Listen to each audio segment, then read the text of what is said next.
Here we have a fabulous 1967 Pontiac Catalina.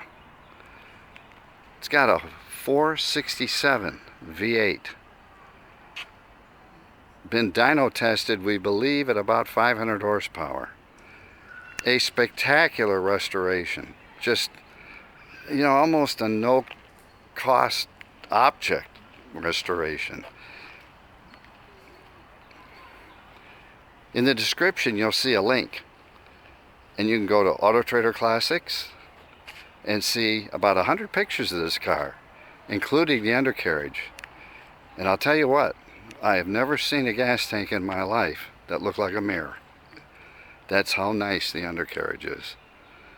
Just no effort, no expense was spared to make this car look like it's 1967. In some respects, it may be better. General Motors made beautiful cars, but you know, they didn't have the time to fuss over them that's been fussed on this car. Just gorgeous paint, gorgeous body panel work, fabulous interior.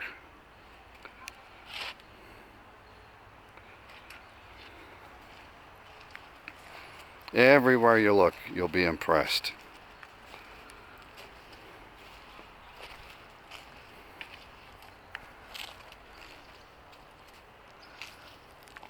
Thanks for watching.